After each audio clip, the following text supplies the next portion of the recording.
bad, immoral, and wrong. This is the Modern Eater Show. Piping hot and delicious. The Modern Eater. Food, food, food, food, food. Come and get it. And now your hosts, Greg Hollenback, Jake Parker, and Brian Freeman. All right, yes, let's go. Here it is, the Modern Eater Show. Merry Christmas to everybody. Happy Hanukkah, happy holidays. Whew, right? I love it. Like, wind it up like that Christmas doll. You think you'd take a breath during this time of year, but just going strong. Yeah. The culinary church is in session. Yes, we can hear you. I'm sorry. Hi, guys. And we're glad to hear you. I love it.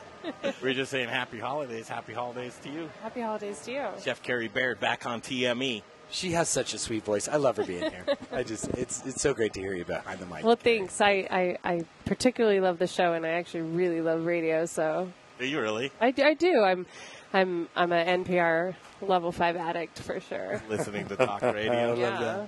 Yeah. Carrie Baird, Bardo, top chef, chef extraordinaire. She hangs out with us. I don't know why, but we met you. Oh gosh, I want to say 3 years ago. 3 years ago, Stanley so. Marketplace, Mm-hmm. first show. Yeah, we just shared that picture on Facebook, remember? Yeah. What a great memory. We were just kids back then. Well, you were. I mean, I wasn't. Take the compliment. Take the compliment. We had so much more hair. We were so much skinnier, I know. You're looking great, though. Thanks, and you. And Blake Edmunds here with us. Yeah. What's Blake? He's in the kitchen. Yeah, he's busy. He's making us dinner. You're going to hear a lot from Carrie and Blake. They're going to co-host the whole show with us tonight. We've got a great lineup. A new company that you turned us on to, Tonali Meats. Mm-hmm. What's up with them? They're my guys. They provide Bardo with the vast majority of our proteins. And just recently, over the years, how do I say this? I've never been the biggest fan of poultry. I have a really hard time. I need to find something that's beautiful and responsible and natural and all these things, and it's really hard to find and keep up to the levels that the restaurants that I run work. And then so I work with Tonali's, and all of a sudden he was like, "Hey, I got this new chicken, and here we are." And I'm here to tell. Christopher's here with us to tell you about it, but that's how it happened. He'll be on at 6:30 with us. But the thing about chicken, it's not the taste or anything. You just had a problem with how they're raised and those types of things. Yeah, I mean, growing up in Idaho, there was a chicken farm not that far away, and it was really gross. Yeah, totally. It was really messed up. It's kind of like a haunted house, like any kind of feedlot. Yeah, it wasn't responsible. Those chickens did not just have one bad day; they had a lot of them. And I can't wait to talk because that's really what we love. I mean, we love the way that animals are grown. Even to the people are getting to the point now, Carrie, that they care about the food that the animals are eating. Exactly, and that's how I feel. And so it's really hard, as in a restaurant, to find someone who can produce that volume for you. Mm-hmm. And then Tonali's has really met us and really helped us as far as protein goes. So you might not want to talk about these guys. Keep it a secret. You don't want to. I think I'm a little high on the food chain. You guys can try, but he's got my back. Yeah. We're gonna do fancy toast in the next segment. Yeah, kind of cool. Do you get tired of the fancy toast thing? Heck no. You don't? Do you think the Stones get tired of satisfaction? No way. What a great analogy, Carrie. It's like, Fonzie couldn't do much else besides Fonzie. And are you known for the fancy toast? I am, but, believe it or not, people are still ordering things not fancy toast at Bardo. And, I do dinners and, educations, and it's not always bread forward. So we're okay. We're okay. I'll tell you, my girlfriend to me today said, Brian, she is one of the 2 best female chefs in Denver. Oh, shoot. And Thank you I so thought much. that was, and she really, I think she was trying to be nice to me because the other one is the other female chef is a friend. But she said truly the night we had at Bardo was one of the best dinners she's ever had. Well, thank you. Yeah. I mean, Bardo is so great, and it's not just me. I've got an amazing team, and we've been doing this for 3 years, and I feel like my team has pretty much been the same for 3 years. So we're just pumping out awesomeness. We've seen you also. I mean, you're very caring in the sense of you care about people's plights in life and their careers. I've seen you launch some people out of Bardo too. Sure. to go on to do things that they've wanted to do as well, which is, really kind of cool. Do you keep in touch with the Top Chef folks? Oh my gosh, so much. Absolutely. I don't know if you remember, but my season of Top Chef went through a little bit of we had a little trauma. We lost Fatima. Yeah. And we were close. It was so sad. Thank you. We were close before that, and then losing her just kind of tightened our bonds a little. And so, they we'll always have each other. And, I'm very lucky. I found a village so unexpectedly. So you keep in touch and you do dinners with them too. Oh, 100%. Yeah, it's hard to make friends as an adult, And then I was thrown into summer camp with 15 like-minded individuals. And Did you get along with everybody as well when you were first meeting them, or was there a few acquired tastes? No, I mean, not really. I kind of dove in. I was friends with everybody. I'm pretty nice. Is it contractual? Do you still have stuff that you have to do for Top Chef? Yes, I am still. I still belong to Top Chef for a little bit longer, but they don't make me do anything. No, Well, it's not a bad thing. No, I mean, that was not a at great all. thing for your career. Absolutely, right? yeah. So if if they're like, do a dinner, heavy yes, of course. You don't have to ask. I got you. Heavy yes, Carrie Baird, Bardot here with us in the studios. It's cool because this is the first time you've been here with us. You've seen us grow too. Yeah. Oh my gosh, guys, I don't even recognize you. Yeah. Or your space at least. Growing. I mean, you've really seen us grow. Yeah, in all the directions. Top Chef is something that we saw you launch out. I don't even know what, but we love to tell the stories of people. And kind of your story to this point now, what do you do next? What do you aspire to do next chapter, Carrie? Oh, man. Well, did you guys see Beat Bobby Flay? I didn't see that. You didn't know I was on Beat Bobby Flay? I did. What? I'm at least I'm being on. When was it? Gosh, yes. I was on Beat Bobby Flay this past May. Okay. And do you want a spoiler alert, or should I let you watch it? I'd like to watch it. Oh, no, don't spoil it. Jay Parker here. Don't spoil Jay? it. No, I didn't. I don't know how I missed that either. I feel terrible. I wish I could have said, oh, I saw it. I know. But because it's weird. During Top Chef, I recorded each episode. I'd made Jay sit down and watch it with me. We partied, or as much as Jay partied. Well, I was on the Food Network, guys, this past spring.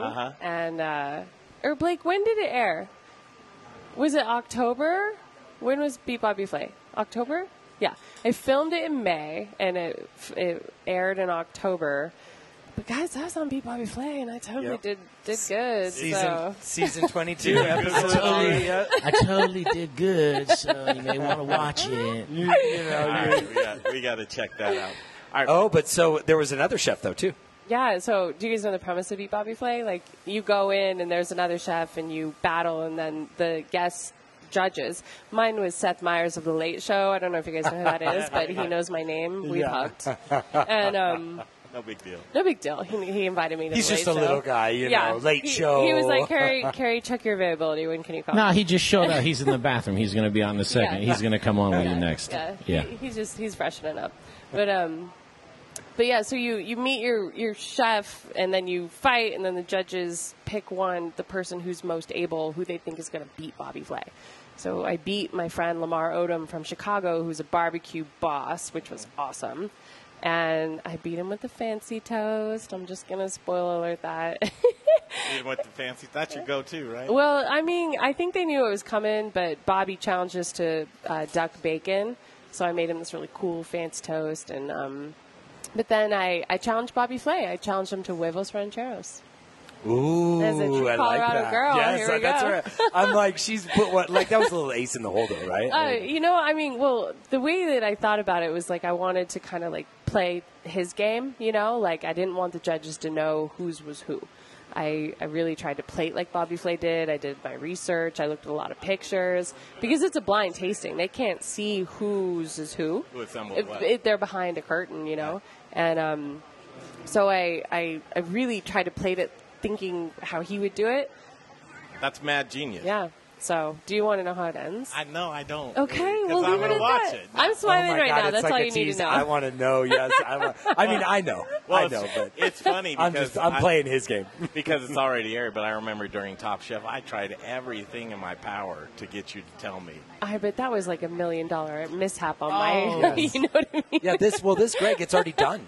I was going to say, this one's done. I just say it. Yeah. I just say. You want to watch? Well, you don't want to Hey, do it? listen, look at her face. Do you think she lost? Well, Come on I mean, now. I'm feeling Come good. on. I'm feeling good vibes. I mean, you from know it, her talent, and you know Bobby Flay's talent. Come on now. I'm going to tell you, and this is how Seth Meyers from The Late Show, my best friend, told me. He said, it was unanimous. Carrie beat Bobby Flay. I love it. I'm not watching anymore. For just $1.99, you can own it on iTunes. I like that. I'm hearing something in the background. I don't know what that is. Oh, that's an open mic ready to go in the corner. That means we need to break. Fantastic. Carrie, set up the stage. What's up next? Fancy Toast. First of all, you didn't coin this, did you? No, definitely not. I didn't make a fancy toast, or I didn't make the word fancy toast. But I've certainly grabbed it. And with it. What are we going to make?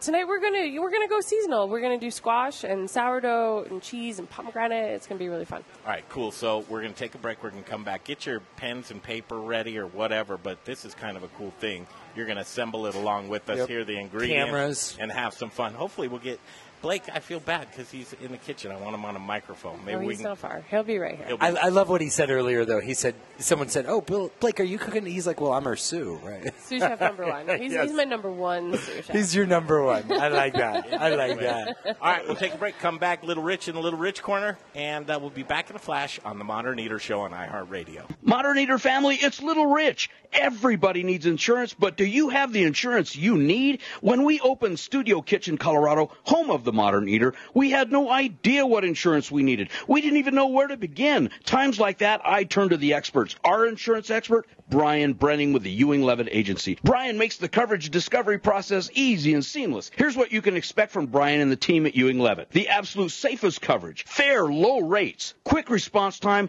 and honest, straightforward service. I've been in business 40 years. I trust Brian Brenning and Ewing Levitt Agency. He's not just an insurance expert. He's my friend. Make him your friend and expert, too, by calling the Ewing Levitt Agency today, 970-679-7374. For the best and most reliable insurance coverage, that's 970-679-7374. It's the Ewing Levitt Agency. Hi, I'm Charlie Gottenkenny, brewmaster at Brews Beers, Denver's award-winning Belgian-style brewery. I am very pleased to tell you that our new tap room at Colfax and York in Congress Park is now open, and it is a unique experience. It's close to great restaurants, has a big sunny patio for warmer days, will feature live music, and it has a very cool contemporary Belgian-style bar and tap room.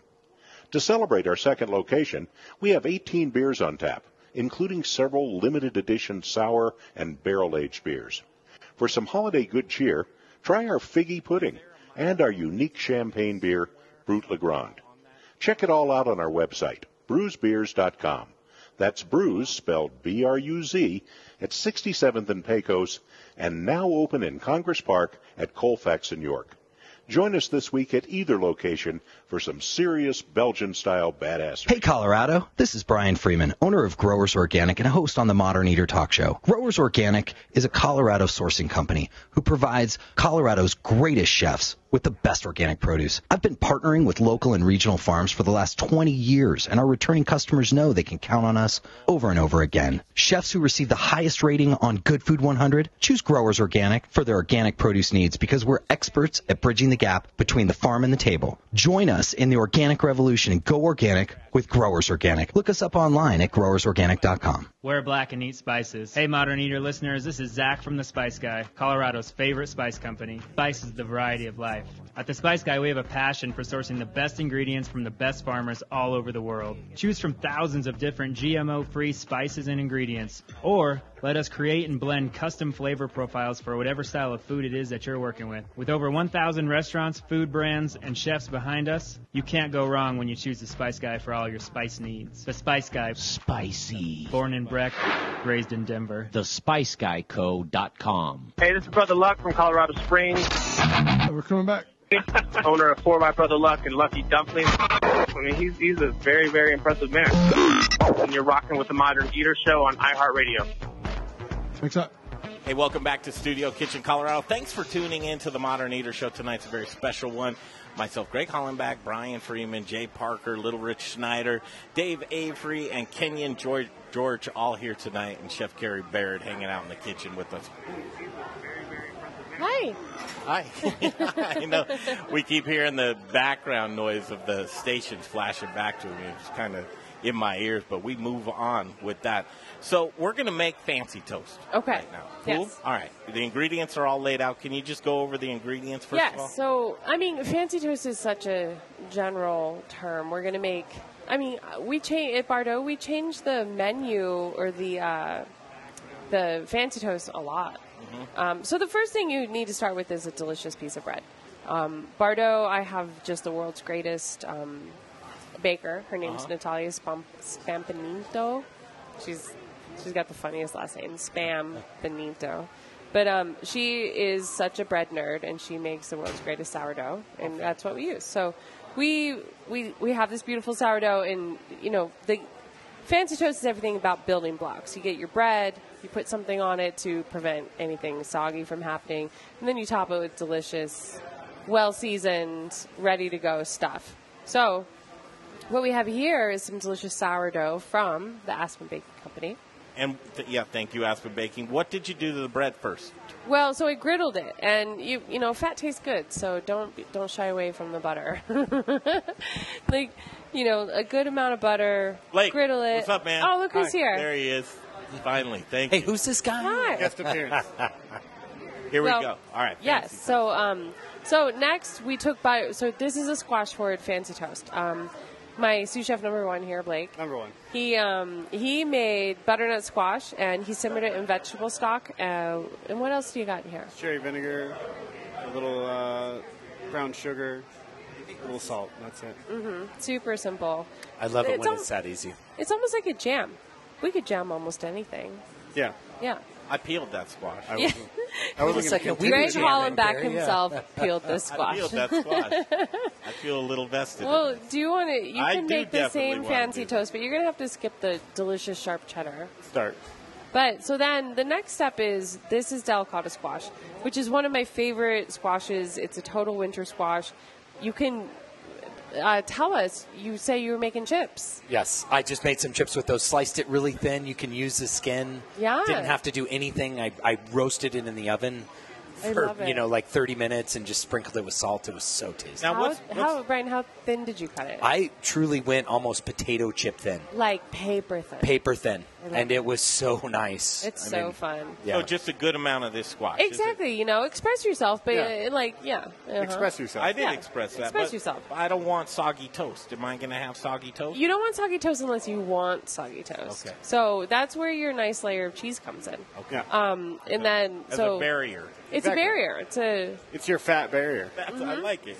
It's important. That's why you put down a heavy layer of mayonnaise, And so next, we have the delicata squash. So what we like to do is we peel, but because delicata is kind of rigid, you peel back, but you're still going to have a little bit of skin.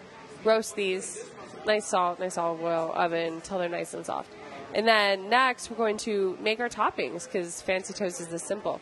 We have this wonderful organic arugula from Growers Organic. Thank you, Carrie. A wonderful, nice olive oil, nice heady olive oil. Well, and Blake, you've got a connection on some killer olive oil, I hear. Yeah, next door to us at Mistroso, Giuliani, I'm butchering the name. It's a Spanish olive oil company that we get a ton of, well, we don't get a ton. We don't go through a ton at a Latin joint, but Bardot goes through a ton. They go through a ton, so through the partnership, we go through a lot.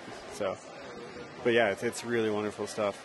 Now, with fancy, so it's whatever ingredients you're feeling, right? I mean, that's what I'm seeing here. That's what I'm feeling. So this one, I'm just going because height is pretty, right? So I'm going to go squash down a little bit of arugula, squash down again, a little bit of arugula. And what I have in there is a little bit of blue cheese. The blue cheese is, just like a really nice, you could go even gorgonzola. Pomegranates are in season, so I'm going to finish mine with some really bright pomegranates.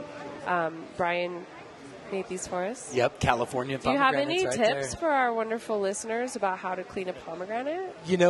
Try to keep it simple. People complicate, I think, cutting down a pomegranate, and so it's right at the top where the flower comes out of. Yeah. If you trim the top and pop that off like a cap, and then sort of score the sides and open it up, that's the easiest way. I'd like to bang it with a spoon. Yeah, I've done I actually have a video of me showing people how to do it with the spoon. I just find it, because you can just bang it right off of the. It's super easy. Yeah, and you can find that YouTube video out there. Gross. I'm going to express myself with a little more blue cheese. Yes, of course. Since I didn't get the check. I mean, fancy toast is a term for whatever you want it to be. I love the fact that he feels comfortable enough to express himself. We're in a safe. We're in the safe zone. You're in a safe zone. What's your favorite? I mean, if I'm wearing the same shirt as you tonight, pretty much. Oh, you guys, this is 2 weeks in a row. Non-conversation, and I'm like, hey, listen, I'm in downtown Denver, and you do not have a blue plaid shirt on tonight, do you? And all of a sudden, he hits FaceTime, and I'm like looking at him in his blue shirt. Yep. Double date. Boom. Yeah, look at how nice they look. I mean, Hey, I have an idea for you. Yes, Jay. And we can call it the fancy Sandy or something, but you just fold that one on top of the other one. what if we You got put a some big like sandwich. prosciutto cota or some prosciutto or something, and we just yes, maybe one of those chickens over there that Blake just cooked up. Could be like a club sandwich. Like, what's your favorite form of fancy toast? I'm all about texture. So, it's a balance of salt, acid, texture. It's a vehicle to get crunchy, acidic, chewy, sour things in your face. Yeah. Can you do a dessert version of this? It's called French toast. Well, I just think it could fit. As a kid, when I was jonesing for something sweet to eat, I'd make some cinnamon toast. Oh, sure. With peanut butter and honey on it? Yeah. Fancy. We have a fancy toast at Bardot on the brunch menu right now that's French toast, like, your usual suspects like cinnamon and maple. But then we brulee the top like a creme brulee, and then we steep milk in chamomile tea and finish it off with a little evaporated sweetened condensed milk. That is a sweet fancy. That sounds delicious. Brunch, sounds good. Bardot's Saturday and Sunday, 10 to 2. All right, there's your fancy toast. We made the fancy toast. It's 6:30 on 630 KHOW, our local iHeart Radio affiliate. And I want to, sometime when we go on vacation, Blake and Carrie fill in on the show. Carrie loves radio, right? I love radio. And podcasting. Before we break, what are some interesting things that you've appeared on? Appeared on? Yeah, other people's podcasts. I did Big Girl Money, a local all ladies, not all ladies, but just Big Girl Money. Ladies talking about being the boss, which was awesome. That one was super fun. Did Chef for Death? Chef for Death. God, that was great. Sean's great. Yeah. He has some great ones. You should go on that one, Blake. That's a good one. That's all I got right now. I've been on I thought you were going to make one. They reached out and it just kind of fizzled. And I'm, my follow through is not the greatest if I'm not if somebody doesn't make me do it. Well, if you guys aren't because you work hard, but you play hard too, right? Yeah. Like with some things that you guys are heading up to the mountains constantly. Yeah. I would imagine. If somebody wanted us to do a podcast while we were skiing or something, we would nail that. Yeah. If you want to follow me around and record it, have at it. Didn't you want to do a whiskey podcast not talking about whiskey, but drink a bottle of whiskey and then do a podcast? That was one of my ideas. I wanted to get a line cook drunk and then ask him really funny questions. Maybe servers or bartenders. Just give me a bottle of Eagle Rare and put me next to a campfire, and I'll say some wild stuff. That's Blake, the good stuff. Yeah, that's pretty solid. Jay and I have always determined if this doesn't work out the way that we want to, we're just going to talk like we do together and turn a microphone on. Yeah. I don't know if people would listen, but I think it's interesting. I would listen. Stuff we talk about. Oh, there's a lot of people that would listen, and there would be a lot of emails and a lot of explaining to do and a lot of I'm sorry. A lot of trouble. And zero sponsors. Well, we'd have to be sponsored by like Hustler and a few other, businesses like that. I don't know that your conversations aren't that good, you guys. You're flattering yourself. Hustler, you're going all the way there. Road trip is pretty good, the way we communicate. All right, let's take a I break. call it Dumb and Dumber. We're going to do chicken next. Which one are you? I'll take the dumber. I'm no problem. Chicken next. The meat company. So this isn't the actual chicken farm. This is the company that sources the chicken that distributes it. That's correct. That's how it works. A lot of times it does. But this is the chicken that changed the world, right? This is the chicken that it made me happy, very happy for the first time in a long time. Wait, that's a good. And we got a good brewing company, and we have a great distillery. Both of them are going to come up next in the second hour. They're with us the whole show. Carrie Baird, Blake Edmunds. All's well in the world. Merry Christmas to everybody. Off to Little Rich in the Little Rich Corner on the Modern Eater Show on iHeartRadio. Thanks, Greg. Awesome segment. And speaking of chickens, I love the chicken. Carrie, that was an awesome segment. So I'm next to my new friend, Will, who's really tall. You make me look even shorter, Will. Sorry about that. Man. And you're coming to us from Bandit Oak Brewing. Bandit Oak Brewing. And you brought something for us. This is going to be incredible. Take a look. Absolutely. We brought a Belgian blonde that we put in California Pinot Noir. You're mixing a whole bunch of different stuff there. A little bit, yeah. So it's kind of a mixed match. Oh, my gosh. It's delicious. That's going to be incredible. That segment's going to be coming up towards the end of the show. Thank you so much for coming. You've got a whole bunch of stuff. You've got a heck of a crowd over by his table. You should see all the people over there. Absolutely. We brought a little bit of everything, so it'll be nice to kind of taste through it and see what we got. You're a popular guy, way more popular than I am, that's for sure. That's for dang sure. Well, hey, we've got some words from our sponsors. You're going to be hearing some words from Ardent Mills. They just came up with this transitional wheat, an incredible product. I already got John Hinman from Hinman Pies going to start using it. Take a listen. We will make you better. We'll be back in just a few. Hey, it's Greg Hollenback. Anymore these days, when I go out to eat, I not only want to eat delicious food and drinks, but I also want to eat where I know my money is going to a local restaurant that I believe in. I believe in the Goods restaurant on Colfax and Mark Whistler. The Goods is a community restaurant and bar with focusing on vegan, vegetarian, gluten-free, and keto options. Comfort food lovers, try the best burger on planet Earth. I love it. 8 ounces of grass-fed beef and never, ever any hormones, antibiotics, or steroids. The Goods is truly a cult. I hear you. A family restaurant. Weird. All right, I'll try to do stuff. Long, luxurious bar. Have a nice craft beer. Like their. Yeah, I saw Shannon walking around. Events and specials going on. Let me go. All right. Well, we got a live read here in 45 seconds, 50 seconds. School with. But I will do that during the next segment. Look them up online, thegoodsrestaurant.com. I'll see you at the Goods. Want to bake the best? Bake with the best. Little Rich here from Raquelitas, Tortillas, and the Modern Eater. Our wraps fold cold and don't break open, yet they're soft and delicious. What's my secret? Ardent Mills. Organic, ancient, and heirloom grains like quinoa, spelt, and more. Locally headquartered in Denver, Colorado, Ardent Mills provides the industry's broadest range of traditional and organic flours, whole grains. Yeah, we got one. It's after this. There's a Modern Eater Encore and then a pause.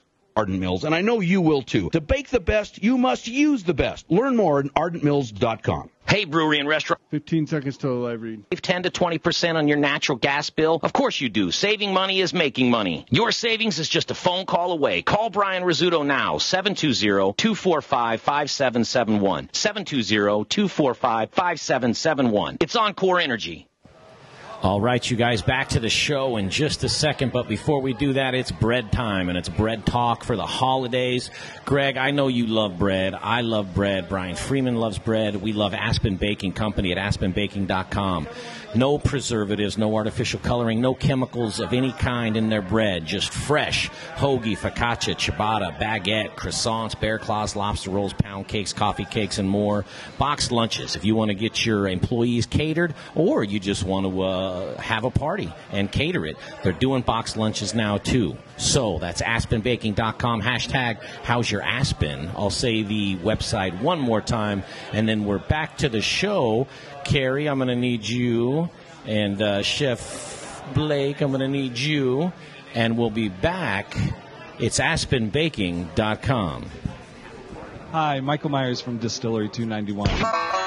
I'll say whatever you want me to say. That'll get me in trouble. Ride it like you stole it, drink it like you own it. You're listening to The Modern Eater on iHeartRadio. Oh, yeah, back at it. Studio Kitchen, Colorado, The Modern Eater Show continues with Chef Carrie Baird, and we're going to do some chicken demo, how to break down a chicken. And Tonali's. Yeah. Christopher Sanchez is here with us as well with Carrie Baird. Good to see you. Evening. Thanks for having me. I love hearing that. First of all, this chicken, I'm reading about it. This is everything I like in a chicken. I call those places, those mass manufacturing plant, chicken kicking plants, because that's truly how they treat their chickens. They're kicking them around, and it's terrible. Breaks your heart, Carrie. It's terrible. Doesn't I know? Yeah. Factory farming.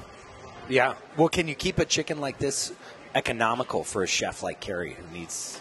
As far as supply or as far as just the quality of the product? I would say both ways. So, yeah. Because I think it's a dual. I mean, I think being able to source for a big chef like this, you've got to be able to keep up with their demand, but also keep it at a price point that works for her guests. So let me give you some numbers. So do you know on the daily average how many chickens are killed in the United States? I want to know that. All of them. Hold that one. How many are killed a day in the United States? Can you hang on to that one? Yeah. I want people to think about that one, because I was trying to add up. Well, think about it. Hang on a second, Christopher. I was trying to add that up of like what we're doing, consuming chicken-wise worldwide. It's got to be enormous numbers, and Christopher's going to tell us that. But I don't want to do the horse before, or the buggy before the horse. First of all, tell us what you do, Christopher, and who you're with. All right, thank you. Well, I'm with Tonali's Meats. Thank you. We are a family-owned and operated wholesale meat distribution facility in Denver, Colorado. Company's been around for 56 years. I'm the only part of the company that's really not directly related to family, even though they treat me like family, which is great. Company's been around, like I said, for 56 years, started by their grandfather. Grandfather passed away, father took over, and then daughter's still in the company and the son, so it's been kind of going down the family line. So with that, we try to do our best on providing really good quality proteins and products like that for the chefs of Denver, and trying to just work with a lot of really, really good companies that we can stand behind as well. So sourcing is a big thing for your company. It's a very big thing, but then also, like, people got to remember, too, that not every single farm is like what these people do. There's still farms out there that have to feed the masses of the world. Otherwise, we're all going to go hungry. So, but we do our best. But is that true? Boy, I could do an hour on that. Yeah, is that true? Real. I mean, because community-wise, we can hunker down. But I know that mass distribution model that's there. So now we will go to where Brian wanted to go immediately, to the good stuff. How many chickens? I'm like, let's dive into the meat. Yeah. How many chickens are killed in a year in the or in a day? A day? In the US? Well, wait, though. First, we should tell people how many. Well, let's give them tidbits here. How many average chicken do people eat every day? Or in a year? Do you know that figure? I know how many in the world are slaughtered in a year throughout the entire world, but how many are consumed in a day? I can't. I mean, everyone eats something different every day. Well, gentlemen, how many chickens do you eat a day? Well, no, I go. I'm on a chicken diet, so I'm almost eating every day chicken. You eat a half a chicken, a quarter chicken, a leg? I would say a quarter to a half every day. As crazy as it is. Most Americans eat one chicken a week. One whole Total. chicken. Yeah. Like, how many chickens do you eat a day? A day? Nobody eats one chicken a day. This guy could. You eat a whole chicken a barbecue day? sauce? Well, but that's not a daily day. But I taste. I mean, we cook them all night long, so I have to taste them. So. But it doesn't add up to a whole chicken. No, maybe like an eighth. And you're an exception, probably, because you're in the kitchen all day long. And I like them. But I think most Americans probably eat one chicken a week, cumulative. Okay, I think that's a good guess. Guess. One chicken would last. So me how 7 many days. Americans are there? Oh God! Well, how many people are in the world, right? No, we're doing so America. 7.65 billion We're just people. we're just sticking with good old USA. Yeah. What do we got? I think it's 500 million. A day? Well, No, I think it's 500 million in the U.S. So I'll take that and the math 7 into that. So here's my guess that there is 2 million chickens slaughtered in the U.S. every day for consumption. It's higher. It's higher than What? that. It's higher. Yes. It's 9 million. It's 9. 9 million chickens We're some every chicken day. A day. So do some A fast day. math on that. 365 days a year, Greg. Come on, 9 times We're going to get 365. emails like, Greg, you don't know how to count or have math. That's I know that's a lot of chicken. In the world last year, it hit 275 billion Wow. chickens. Yep. In That's a where I year. was going with it, because if you think that there's 7.65 billion people in the world, and then you multiply that times how many are you going to eat in a year? But Hello, it's that's not a big the most number. consumed protein worldwide, though, is it? It's I think it was number 3 or number 4, Yeah. just because seafood and pork, and then also we don't eat a lot of goat in the United States. I So thought goat was number 1 in worldwide. Seafood probably beats Seafood. goat. Yeah. Worldwide? Mm-hmm. Yeah. But Seafood. goat's probably number 2, right? Yep. Which amazes me because we barely eat goat. Or me. You know, we put so goat on hard the to get. menu at Bardo, and it was crickets. Really? Like, oh. And it's so sad. It's But lamb. so delicious, and it was like, responsible, and I only had one bad day, like the perfect goat, and it was we made it. We'll just awesome we'll call it lamb's cousin, and then just not call it goat. People can handle lamb, but goats, they're not quite there. And then I don't know how they make money off of chicken. That's totally a sidebar. But you go into and you go like, what? There seems like there's $10 in feed for a chicken in its lifetime, and then all the other things through manufacturing and processing and Yeah. getting it to market. Where's the margins in I chicken? have a question, Christopher. How long does it take from when an egg is hatched to this wog? yeah. Wait, So- well, what's a wog, first of all? So the wog is just the term that they use for a processed chicken. Also, it can be used as a broiler is another term that's used. So you have wog and broiler. Well, it's wing on Gutted. gutted. Yep, there is with the abbreviation, right? Right. Wing on gutted. Right. Yep. So with this, what also makes this chicken so different is that your typical bird broiler wog, by the time it's done, it's only lived for about 42 to 46 days. How long? That's how quickly they've produced.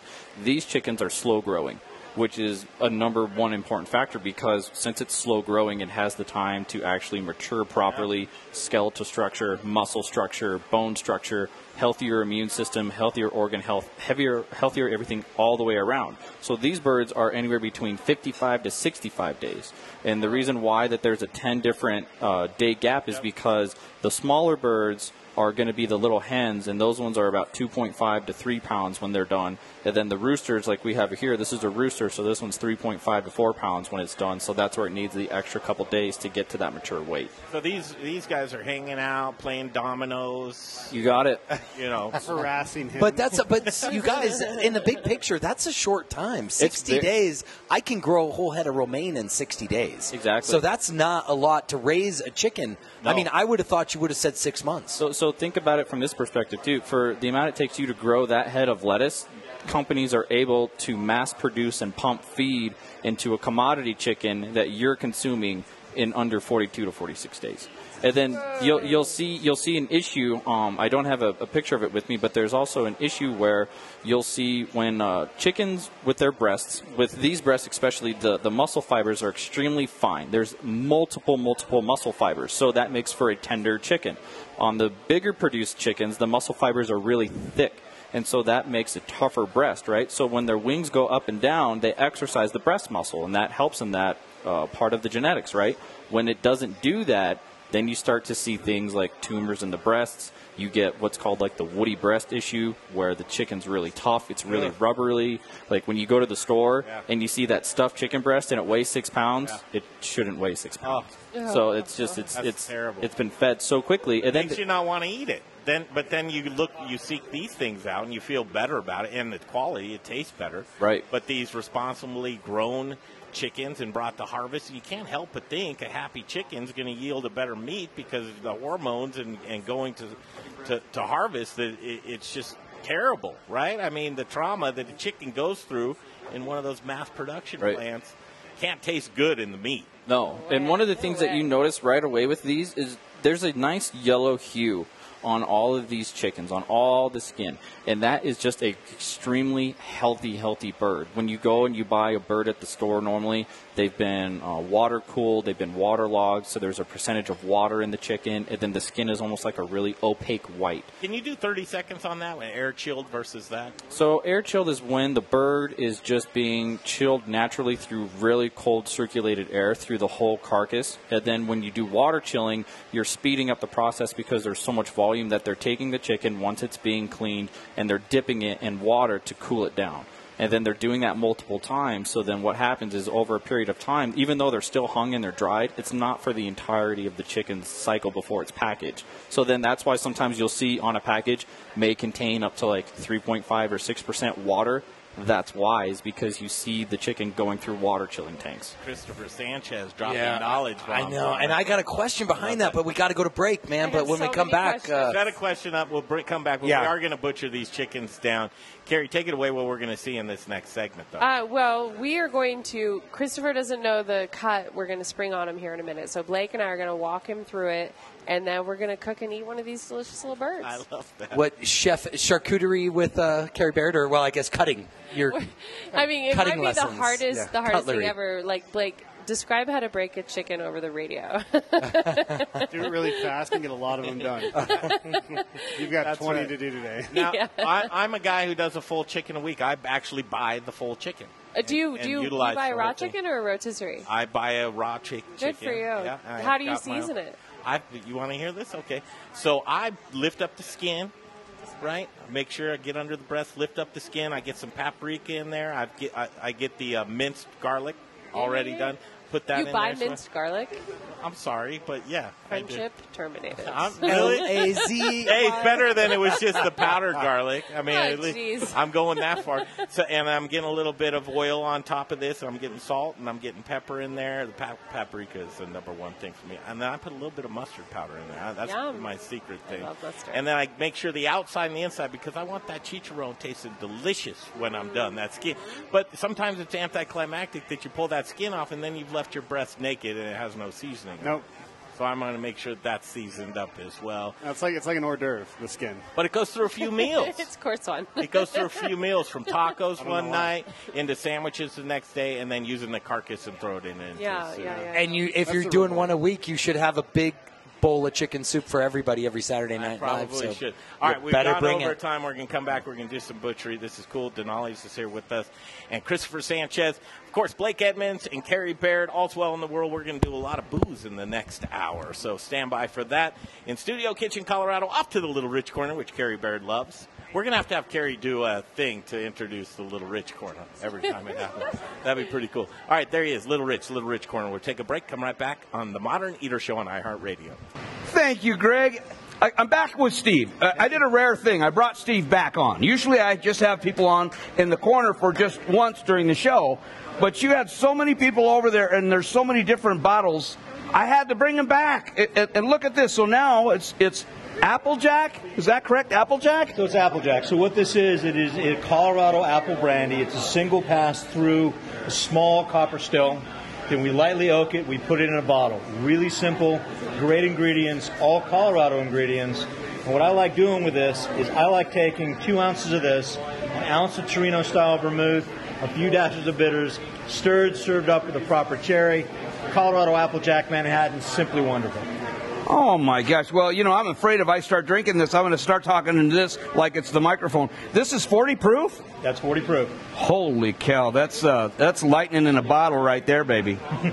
Well, he'll be on the table to talk more about it. We'll be back in just a few. Congratulations. These are some great products. Thank you very much. We've got some words from our sponsors coming up. Gluten-free things at Colorado Mills. We'll be back. Hey, it's Greg Hollenback for Gluten-Free Things. Are you intolerant or sensitive to gluten? Or maybe you're a gluten-free lifestyler? Is your menu limited because you've eliminated gluten from your diet? Are you missing the taste of foods that traditionally contain gluten? What if I told you that you can add breads, pizzas, muffins, cakes, cookies, waffles, croissants, English muffins, the list goes on, right back to your menu? Gluten-Free Things is a local gluten-free and vegan bakery that reintroduces you to the foods you love. Owner John Irvin believes gluten-free shouldn't taste like the box that it's packaged in. Trust me when I tell you, the products from his bakery in Arvada are fresh, flavorful, and masterly crafted, leaving you with a product that tastes like the real thing. Simply delicious. The bakery is located in Arvada on 64th and Sims across the street from Arvada West High School.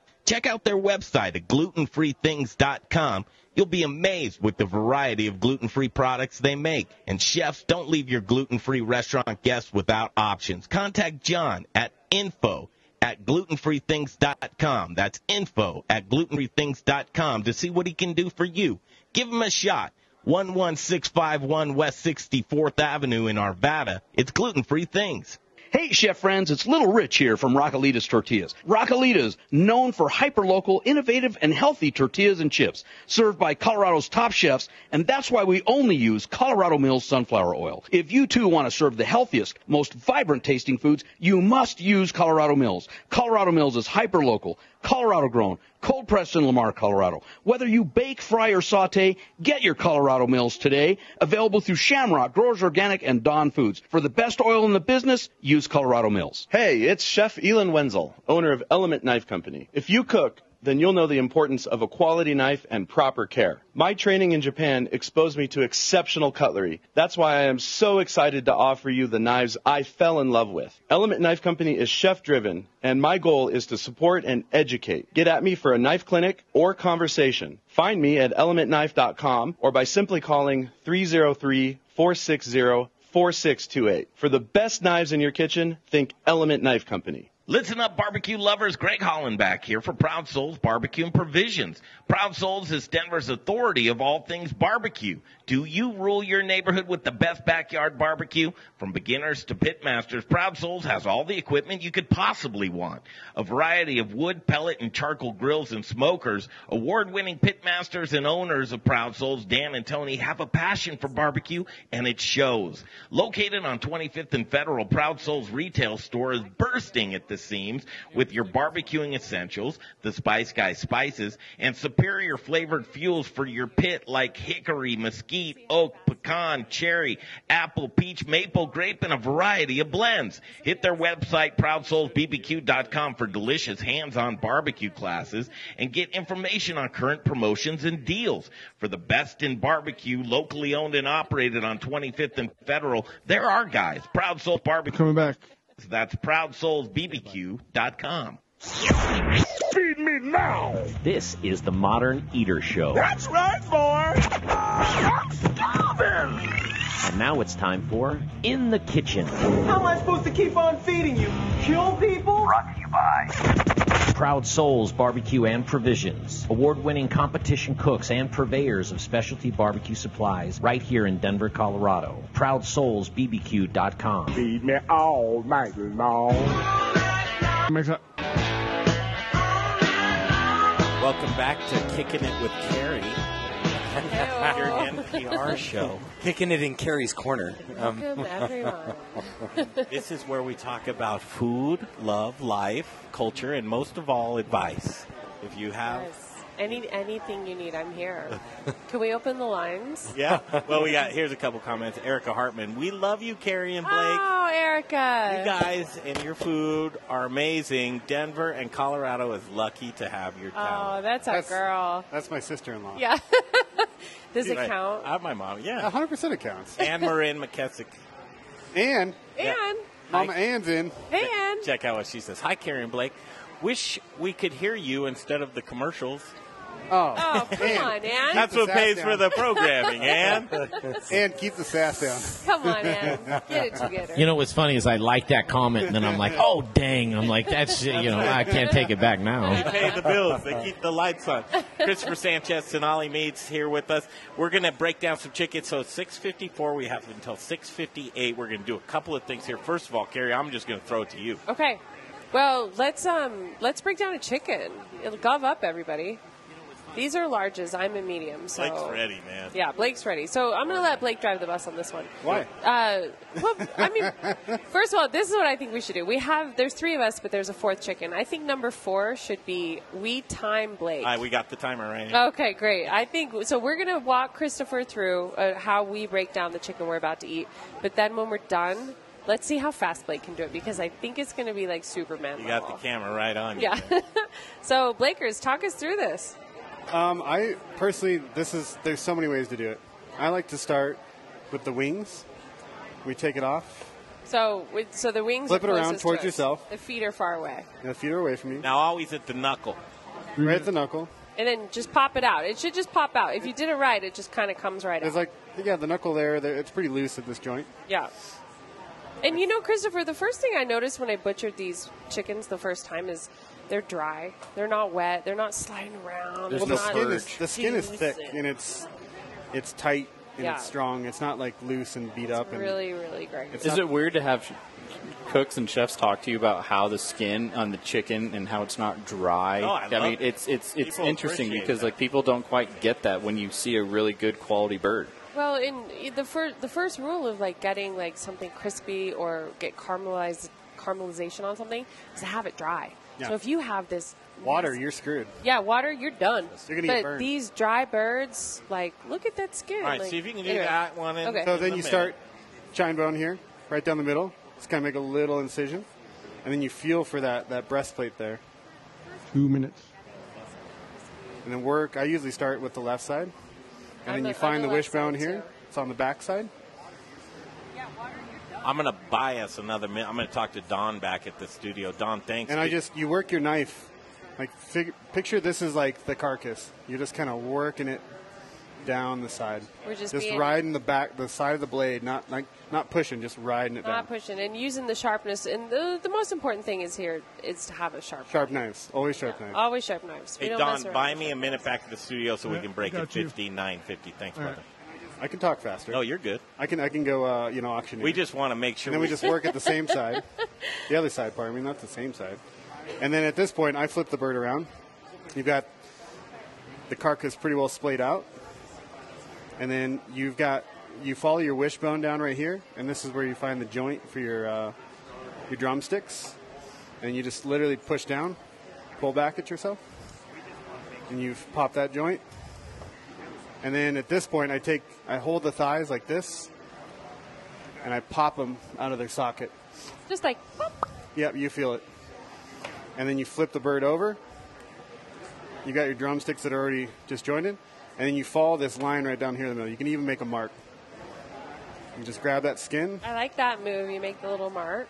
and then you just pull. You hold the thigh and the breast kind of away, and you're just riding the flat edge of the knife. Don't forget the most tender piece of the bird, which is the what do The we call oyster. that? The oyster, which I missed on that one. I got the oyster here. Look at mine. This is how you get the oyster out. That's what you want. Yep. This is, folks, this is so cool. I got to tell you. All right, so I love 1 this. minute left. Blake, grab that full chicken, right? We got 1 minute left. Okay, go. Can you do it under a minute? And go. Can somebody hit it? On your I'll mark. wait. I'll wait Go. at like. Oh, you're going to, okay, No, you can do it 8 under a seconds minute. for radio. That's like forever. Okay, so we have 50 seconds till break. He's going. Okay, here he goes. He's begun. How long is it going to take Yeah, him? full value on themoderneater.com. Watch us live. And here we go. Oh my! Did you see that? How many of these are you doing a day? Or Not when many you do it? anymore. I used to do a lot, about 8-10 cases a week. Ooh, boy. Ooh, look at that move. And he's using gravity. Like, that's one thing that's really cool to see is, like, he's not, like, pushing. He's, like, pulling in gravity. Don't forget you have to debone the thighs. I know. Like, you're not done yet. Like, I know. I don't want a cheater who's part of our team or nothing. Nope, no cheating. So this has been 40. Yeah, 35 less than 40 so seconds. far. He's already broken this. Oh, look at that. Backside of the knife. He's using the backside of the knife. He's in. Oh, man. All right, we're going to have beer on with us next. Blake Edmunds, Carrie Baird. We'll continue. Thanks. Well done, Blake. Well done. Oh, man. That's something watching that breakdown. Now, I'm going to invite Carrie. I'm going to have Carrie come over. We're going to have a little bit of a conversation. Come on over here, Carrie. I'm going to tell you what's going on. I'm going to give you the mic. Okay, Catch your breath after that. I mean, there's a lot of stuff going on Did there. anybody just see him break a chicken down in 30 seconds? That was unreal. I mean, Let me tell you a story. So when I first started working at Bardot, we were all bragging about how we could break chickens down. Of course, and that's... Blake's like, I broke a case of chickens down in 22 minutes. And so I showed up there as the chef, and I was like, I broke a chicken down in 24 minutes, thinking I was all hot. And then I'd forgotten to debone the legs. So I was only halfway. Oh. I know. But anyway. Well, if the chicken was like me, it didn't look like it had legs. So maybe it was kind of that. Maybe they were Richie chickens. I don't know. We're just saying.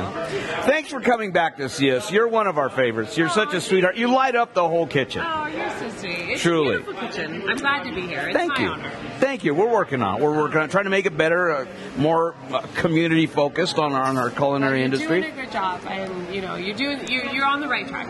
We're trying. We're Yeah. trying. Thank you. Thank you. So I've got an unusual question for you. Okay. And it kind of really has nothing to do with food, yet maybe it does. Is what jobs early on in your career, in your adulthood, did you do that you hated the job, but now, oh my gosh, I'm so glad I went through that muck, if you will. Oh, man. There's so many. Well, let me tell you a fun story of my first job ever. In Pocatello, Idaho, where I was born, there was a farm called Fraser's Egg Farm.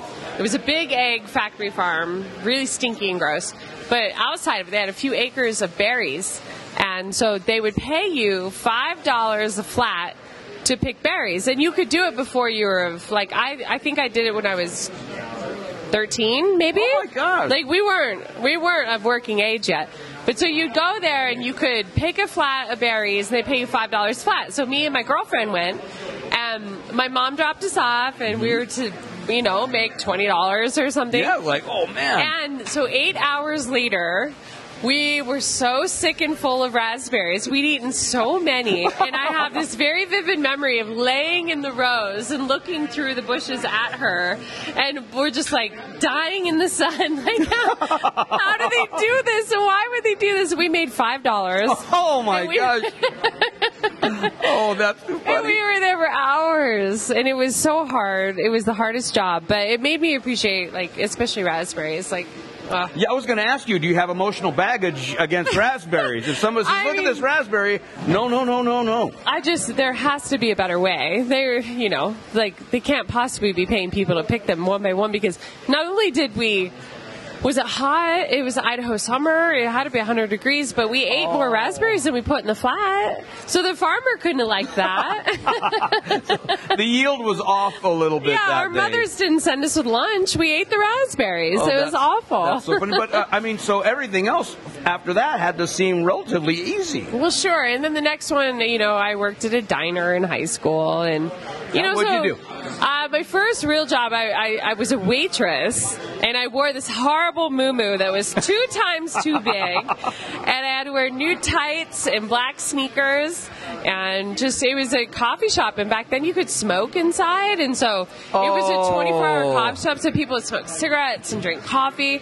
We had like a limit on refills. It was something like 18. At 18 cups, I had to charge you another $1 for another one. Cups? Oh my gosh! I know, it was a different time, but 18 cups. I would think a catheter would almost be needed. You think that you just needed, yeah. So you've been in this gig a long time. Yeah. And so you start at the front of the house. How did you migrate to the back? Well, I did front of house for quite a long time, but I was missing something. I wasn't satisfied. I wasn't like, I didn't itch I couldn't scratch.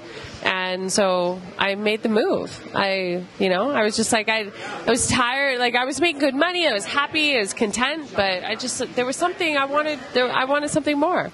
Well, on behalf of everyone who's ever eaten even a single bite of your food, thank God you went to the back. Thank you. Wow. Well, there is something to be said. The back is that camaraderie, it's you link together, and we got to get through this. Oh, it's like a pirate ship. It's awesome. Yeah, absolutely. Mm-hmm. Well, thank you so much. I have a little bag of something I want to give to you. I got a call from a friend of mine, and that's the fun part of this show. A friend of mine, Terry Mays. She makes some incredible jellies, like pepper jellies. Ooh. And I went to a food show, probably 4 years ago. And in that whole show, her jellies were the best thing I found in that show. I love that. And so I have them at home. I think we've even still got some here. But Terry called me last night. She saw you were going to be on the show, and she's like, Richie, I would love for Carrie to see and taste my jellies. So, let me reach back over here. I picked these up from her this morning. Well, bless your little heart. So this is what it is. I'll just do a little quick show on the camera. Hacienda Maize. This is awesome. How did she know that I absolutely adore savory jellies and jams? She pays attention. She's a smart one. Thank you. Merry Christmas. Enjoy. I love it. Enjoy. We're going to be back. Thank you so much. I got to have a hug. Mwah. Thank you. We'll be back. That was a great segment. That was so much fun. How about a bite to eat? It's time for the second course, hour number 2 of The Modern Eater. What are you hungry for? Here's to a meal we're all here for. Delicious and tasty. Now we're getting to the good stuff. With your hosts, Greg Hollenback, Jay Parker, and Brian Freeman. Yes, yes, yes, and more yeses. Happy holidays to you. Merry Christmas, Hanukkah, Kwanzaa, a whole week full of holidays. Family, friends, however you look at it, you know. Not everybody's like you, Brian. Don't expect them to be. Come on. People now. are different. Your family's you're different. not different. Look at you. And we I know, put together a twinsies. nice picnic table tonight. Look at Didn't we? that. I like your that's a shirt good better. We'll switch in the next one. Greg Hollenback, Brian Freeman, Carrie Baird. We continue. Blake Edmunds indicate he's serving food for everybody else. Yeah, he's doing what he does good. Yeah, which is what? Doing what he does good. Being fancy. Cleaning up and being fancy. Okay, Carrie. Ready? Yeah. Because you like spirits, you like beer, right? Yes. Blake was telling me I like the cheapest beer you could possibly give me, which there's a place for that, PBR. For sure. Those For types sure. of things. But artisanal beers that are made here, craft beers, we've got a company, Bandit Oak Brewing Company, like to welcome these guys. Will, welcome to the show. Yeah, thanks for having us. Hey, Good to guys. see you. Yeah. Brianna, good to see you as well. Gosh, they're smiling, ready to go. So tastings, that happens a lot in the industry. Yeah. Come in, let's taste that. We're going to go through a little tasting rigmarole here. I've never tasted any of their stuff except for your Kolsch just a few minutes ago. And then this right here, I don't quite know what that I think it's the Scotch Ale. Yeah, Scotch Ale. Delicious, first of all. Oh, thank you. Okay, let's pour some beers. Let's taste them. While you're doing that, talk about Bandit Oak Brewing Company. Absolutely. We're located less than 2 miles away from here, which is kind of hilarious. So, yeah, we're Where at? in between 4th and 5th on Broadway, 470. Oh, your neighbors. Yeah, so not far at all. Yeah, we've been around about 3.5 years. We kind of dabble in some wine barrel aging. We do some whiskey barrel aging as well. But yeah, this is kind of some of our very drinkable, straight up, just beer. So none of these have been aged in any wine or whiskey barrels. They're just easy, approachable, kind of the same style as a lighter, I guess, American kind of type of beer. So we're going to start off with the Kolsch. Which is just a really nice light German ale. It's a daily. It's a daily. And so, Will, you're saying none of these tonight that we're drinking are sort of your flagship? None of these right now. We did a Belgian blonde that we put in a Pinot Noir barrel that we're going to taste later. These right now, these are just really easy drinking. We try to not really pigeonhole ourselves, so we kind of run the spectrum of taste. So if you come in, you're not kind of a beer nerd, or you're not in a experimental or adventurous mood, you can have just a really straight up, easy drinking, drinkable beer. Or if you feel like trying something a little, more advanced, I guess, you can have Belgian blonde, or we do an imperial stout out of whiskey. We do a lot of kind of funkier stuff, really based on what you're in the mood for. What's your beer palate, Carrie? I tend to go to the IPA, the bitter, the hoppy. Yeah, really? You like the hoppy? I do. Don't get me wrong. There's a place in my heart for a Pilsner or a Kolsch, especially after if I'm thirsty. Or but a if hot I'm summer day. sitting down, I drink an IPA. That's it? Yeah. IPA. Brian, you're not really a beer fan. No, that's totally wrong. I am. I've just, as I've getting older, I just love saying that. Yeah, I know. He loves busting my chops about that. I think your tastes change. As we age, as we mature. Oh, absolutely. Our tastes go from one place to the next. I started really dark. I was, early 90s, I was embracing the 90 shilling. And that was like my beer of that choice. Was the beer back then. Oh, yeah, that was it. That's where I would go. Or like Molly Brown Ale from Rock Bottom and stuff like that. And as I've gotten older, it's totally funny because I've gone way, way light. So the Kolsch, that's my style these days. Or a Saison, a Kolsch, something. I'm a lighter lager even kind of guy. Do you like a sour too? You know, I do. I haven't embraced it as much. What I have been drinking, though, lately is true alcoholic kombuchas. Oh, sure. And I have found those are really, so modern of you. I know. My kids would be proud. Well, I got turned on to it actually at a Whole Foods out in California. I was just doing a trip out there for Thanksgiving, and I started. They had an incredible selection of all these local California kombuchas with alcohol, and I thought, boozy kombuchas, it's awesome. Yeah, I'll tell you, I drank a couple of them, and I was like, "This is perfect." Oh yeah, I was right on the right train that night. Forget about it. Yeah, it was like all the way around. Okay, but it's funny. But I like this. I do like a nice light beer. Will, what do you do with the seltzer thing that's going on now? Do you embrace it as a brewery? Where's your clear malt liquor world going? I do. I think there's a market for it for sure, 100%. Obviously, it's been kind of wildfire this year, but I think there's a place for it. It's interesting. You know, a lot of breweries are doing seltzer versions. I just don't want anyone to kind of sort of betray what they believe in just to make a buck, I guess. Sell a beer. Yeah. So, I mean, I'm not saying we're above it. We haven't done one yet. It would be kind of interesting to play around, with one and maybe put it in a barrel and add some extra flavor or something. Yeah. I heard the most interesting statistic last week, and I didn't hear it like on the news, like someone told me, but the biggest brand debut in the history of the world was White Claw. Oh, yeah. Like, it beat the vapes, it beat the Red Bulls, it beat all that stuff. It was White Claw. Had the biggest impact on the market in the history of mankind. Yeah. And I think seriously? Well, and remember the two old guys from Bartles and James? Whatever happened to that? Or what was the other one that came out that was, the early ages of the Zima. Oh, gosh. Holy smokes. I'm always Thank you, Jay. I would have drowned with that. I'm always locked and loaded. You want to talk about Zima, my I'm glad this is like a year-end show. We're going back through memory lane tonight. Zima's back.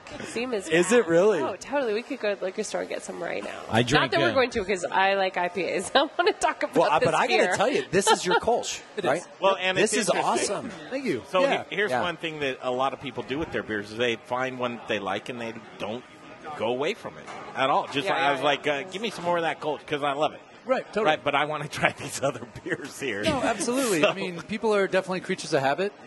People come in without looking at the menu, and they're just like, I want an IPA. Hit me with something else. That's what I do. I walk in, I was like, what do you got? Do you got an IPA? Totally. And it's everyone kind of has their own stamp that they put on their IPA. We do a really traditional 2-hop West Coast. So, once again, we don't really – there are – fads and things that happen in kind of the beer industry and every industry, but we kind of stay away from the hazies.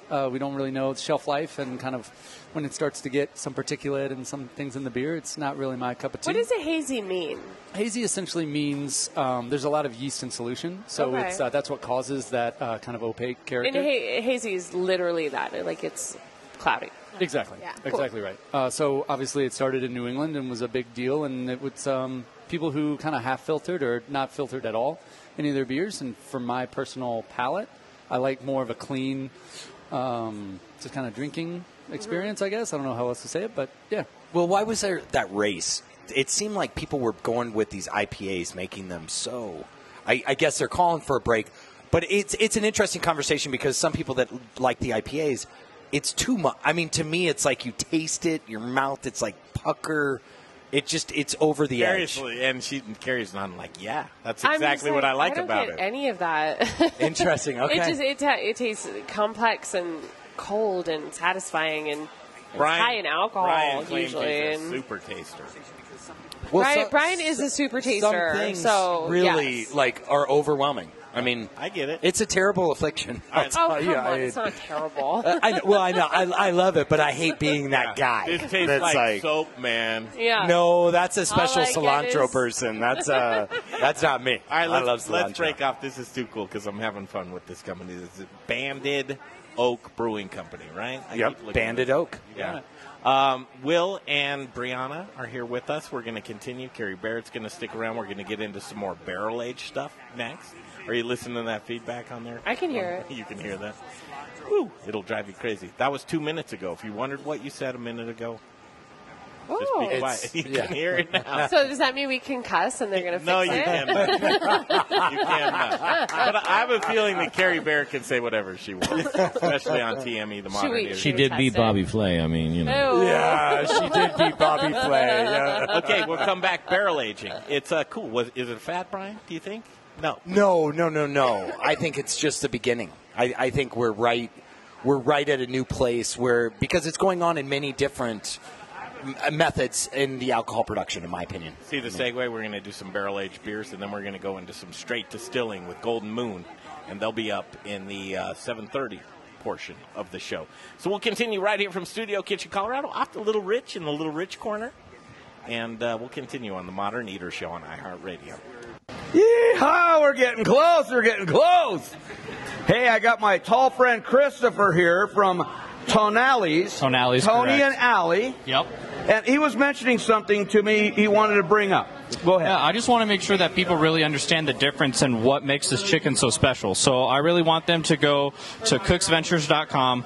I want them to read about this chicken program and see why it's so different, the things that they're doing that other producers of poultry are not doing in the market, the first company in the country to do what they're doing. I want people to go to Bardo.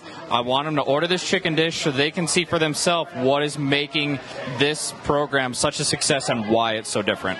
Well, I'm going to have to get me some. You know, usually I don't even eat during the show. And look how good it looks over there already. It looks fantastic, and as fast as they broke it down, obviously it's a tender chicken. Right, obviously. And not only that, look at the crispy skin on it. Man, it's going to be something really good. Incredible. So I'm a restaurant. I want to get it. How do I get in touch with you? Tonali's Meats. We're at 38th and Dahlia, 303-940-8700, and we're on 38th and Dahlia. That phone number again? 303-940-8700. Awesome. We'll be right back. Hey, brewery and restaurant owners, listen up. Do you want to save 10 to 20% on your natural gas bill? Of course you do. Saving money is making money. Your savings is just a phone call away. Call Brian Rizzuto now, 720-245-5771. 720-245-5771. It's Encore Energy. Rocker Spirits. 30 seconds to live read. It's a place to hang. It's about quality. It's about taste. It's about passion. Infused with American spirit. Rocker whiskey, rocker rum, rocker vodka. Get ready for an original 15 to live read. Old Town Littleton. And if you get 10. some drinks, they've got the best food truck line in town. Open Thursdays, Fridays, Saturdays, and Sundays. 5 and in. .com. All right, you guys, back to the show in just a second, but it's that AspenBakingCompany.com time where we talk about delicious bread, locally made with no preservatives, no chemicals, I no ate a whole dyes. loaf of bread last night. No, you didn't. Well, but Yes, I wanted, no, he did. I wanted He did. to. What? I wanted to. I definitely could. Could you? Oh, Was it- without a doubt. Bread is like everything. Everything. Carrie Baird, you get down with AspenBaking.com? You know I do. Well, say it. Say Carrie Baird gets down with Aspen Baking. Carrie Baird gets down with AspenBaking.com. I don't know if that's loud enough to cut out, but I'll take a shot at it later. It's AspenBaking.com. Whether you're into hoagies, focaccias, ciabattas, baguettes, croissants, bear claws, lobster rolls, pound cakes, coffee cakes, the list goes on and on. If you're somebody like Brian Freeman from Growers Organic who treats his employees, now you have to some boxed lunches. They do boxed lunches now, and they're using delicious Rome sausage in those boxed lunches. So, Jay, who doesn't like a good box lunch? an insane person, I guess, or somebody that's already had lunch, maybe. Those are the two people. They've already eaten or they're crazy. They're insane. Yeah, so I'm going to tell you the website again where you can get all this delicious bread here locally in Denver, and then it's back to the show with Chef Carrie Baird and the folks from Banded Oak Brewing Company. It's AspenBaking.com. Yo, what's up? This is Justin Brunson, Ultra Meat and Cheese in Denver Central Market. I'm a meat guy. And you're listening to the Modern Eater Show on iHeartRadio. Little Rich is reveling over the talents of Mr. Jay Parker right there. He's very talented. He is very talented. I love your reads, too, Jay. Yeah, they're so fun. Your Thank witty you. commentary. Thank you. All right, round robin real quick. Okay, as we're getting into the holidays, what's the number one food or beverage that you only eat during the holidays that you love, Carrie? Cranberries. Cranberries? Mm-hmm. All right. How about you, Will? I'm kind of a sucker for eggnog, but I'm about one bottle and done. Yeah. Only one day, one drink. Yeah. I just got to scratch the itch and I'm out. Brianna's thinking. Pumpkin pie. Pumpkin pie. Or pecan. No, I could see that. I mean, those are real. Would you say like pie in general or just those two? Just those variations? two. I feel like summertime I'm not into the, I don't really the winter eat pie pies. unless, or just pie in general. Yeah. It's mostly just Yeah. pie. Those two pies. I'm with you. Pumpkin we and actually pecan. did both the other day, and we're like, I can't decide. I got to do each. How about you, Be Free? I'm going to go sweet potato casserole, man. I never go down with the marshmallows like I do in the around the So holidays. you're saying you don't eat sweet potato casserole in July? No, I know, and I should, but because I like it, and I always tease people because everyone thinks we grow yams. The other day I was doing a tour, and they're like, "Oh, I eat yams all the time." Yeah, and hey, I'm like, vegetable guy, what's the difference between a yam and a sweet potato? well, one, we do not grow yams. Do not grow on this continent. They only grow in Africa, and I would say most of people in the United States or in the North America have never eaten a yam. So it's like a buffalo or a bison.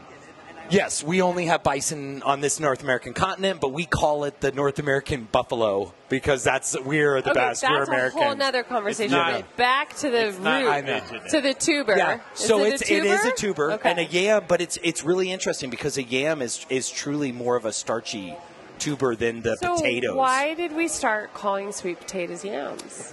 It's interesting. I want to find out because it has to do with marketing. I'm sure at some level because we just didn't know orange. Well, it's because think about it. It's a Beauregard, which most people don't even know that. What is a Beauregard? What is a Beauregard? It's a variety of sweet potato. Okay. So you have so what most people know is garnets or jewels.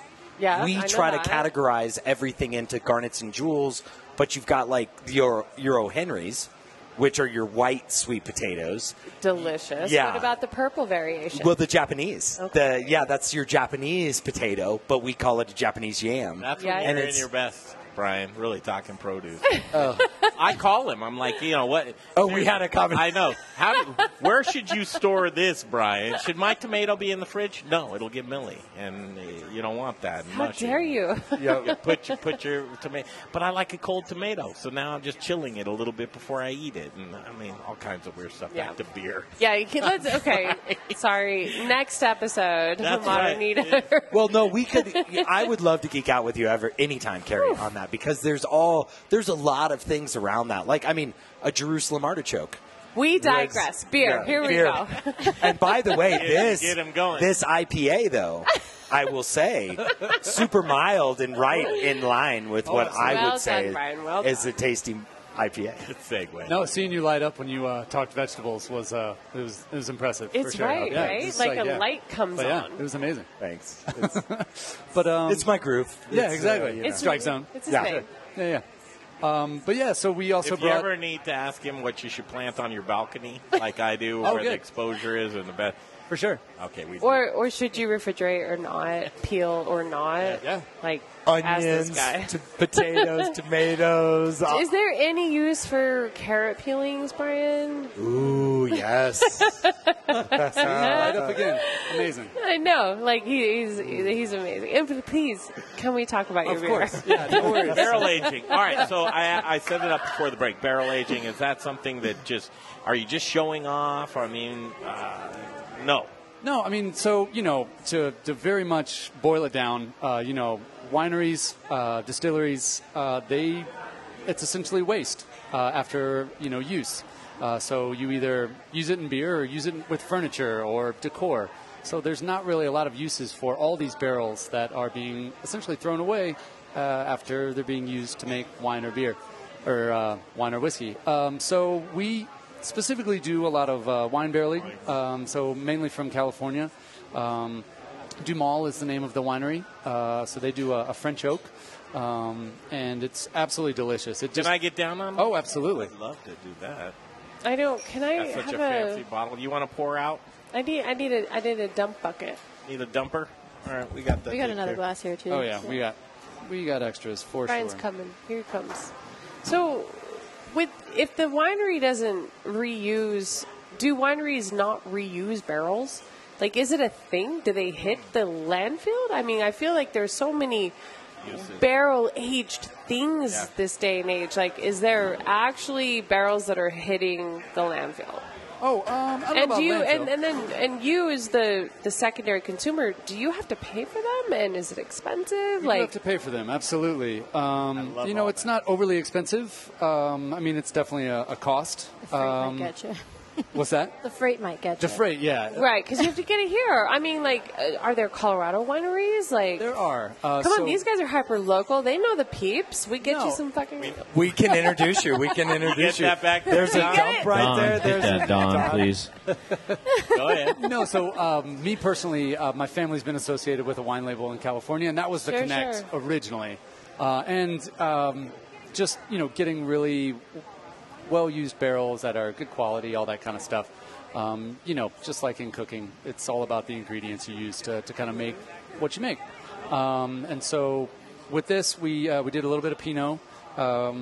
We have dabbled in some Chardonnay. It's not a ton of flavor that imparts, but Right. the three kind of best varietals for us would be Pinot, Cabernet, and Syrah. So all red. Mostly all red. Well, and you can. Will I will tell you the moment the nose of this, Yeah. it I haven't tasted it yet, but it threw me like left field. Oh, good. Because I'm thinking wine. When the moment the nose on this is just way different than I'm sure what it tastes like. And it's a sipper, too. But is it? Yeah, fireside sipper. Yeah, I mean, it's a little under 8% ABV. So, or actually, this is 8.6. I'm losing my mind. So the original Belgian Blonde is a little under, so it actually imparts a little bit more alcohol. Just kind of the wine that's soaked in the staves. And will tell us, what was this again? This is the Belgian Blonde. This is the blonde. And look at this, folks. It's definitely more rosy, for sure. Yeah. And that's from the wine barrel, right? It I would is. imagine, right? Absolutely. The coloration. Absolutely. All this is available in your tasting room? Yeah, we actually just released our bottles today. So we, Congratulations. So get yours What a for the big holidays. day. Yeah, Merry so Christmas. we don't bottle a ton. We bottle probably 4 or 5 times a year. We do tiny little batches of maybe 10, 15 cases. So we're teeny tiny. So another kind of throwback to wine is we do 750s bottles instead of something a little. It's just a little more. Feels like more of an event, and you can kind of pair it with food and Can enjoy you buy it that way. off premise? No, Is that available? not right now. Okay, so go it's there. Only at the tap room. Yeah, and give that address again. So we're at 470 Broadway. So I say in between 4th and 5th because Highway 470, people think we're there, but we're not. We're a little bit more north than that. So the Across address. from the Wizard's Chest. Everybody Right. knows that. Yeah. The Wizard's Chest. Oh. I got you. Classic landmark. I know where you're at now. Yeah. And You pretty know, soon that'll be worth Go the get a little tuned up. Go to the Wizard Chest. It's a Yeah. perfect afternoon. I love how you say that, Gift at the Carrie. Wizard's Chest. Get your own gift at Bandit. You're fine. love it. Well, now I know. Tis the season. Where's the Wizard's Chest? Oh, it's by band. It's by There you go. And it's hilarious. Like, Oh, people now will I come. know. There's a lot of competitions at the Wizard's Chest. What kind of So like Gaming. D&D, Gaming. Yeah. gaming, and there've been a lot of celebratory beers Let's been get into had that, at guys. Bandit. Let's get into that. You did bring that, Will. That's like now we're really rolling back in. Oh yeah, D&D, Pokemon. Oh, there's lots. OMG. So You guys were a Pokemon stop at once, yeah. we were. Shut up. Oh yeah, Really? it was ridiculous. Even the people from Wizard's Chest were like, "How did you make that happen?" We're like, "I have no idea. It You just should have happened." been like, we. Oh, I know a guy. We know Yeah, that yeah. guy. I know it. I did that. I know Pokemon. It's 7:30 on 630 KHOW, our iHeart Radio affiliate. Hopefully you're tuned in on Facebook Live. You get full value, and you get to see all these delicious beers that we're tasting. I am going there next week. Are you open during Christmas? Christmas Day and New Year's Day will be closed, but we're pretty much open All the time. How all the dare time. you? That's when I like to drink and just You got to get your crowler Yeah. then, or your bottle age. yeah, you get know? those in. And these are ready to go for you. Absolutely, yeah. So Belgian Blonde is, we did a small batch of them coming to the tap room, and Yeah, super easy. No worries. Delicious. Well done, guys. Yeah, no doubt. Everything I tasted was absolutely perfect. Really was. And these are the types of guys you want to support. Go see a new brewery. And this is a brewery that we can recommend right off the bat. And you can get your gaming on while you're at it. I don't think I would ever thought. Are you a gamer? 0%. I have some of my line cooks are like level 5 nerds. I know. And I love them for it. And they're so funny, but like they love the Wizard's Chest. And Blake's dad is really big into that stuff. So we're like. You'll have to tell me later during the break what a level 5 bird is, because I don't even know that. I could show you a picture.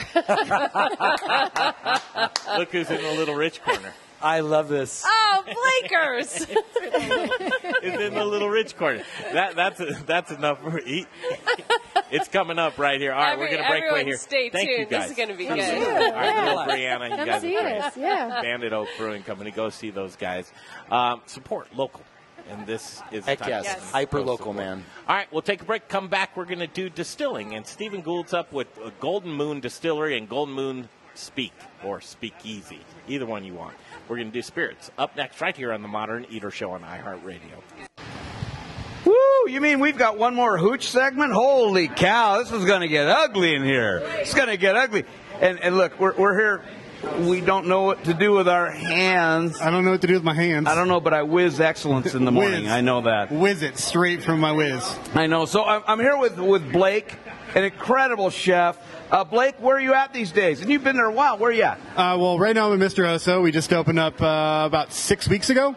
Formerly SEÑOR BEAR, the culinary creative restaurant group. We have 8 restaurants in town.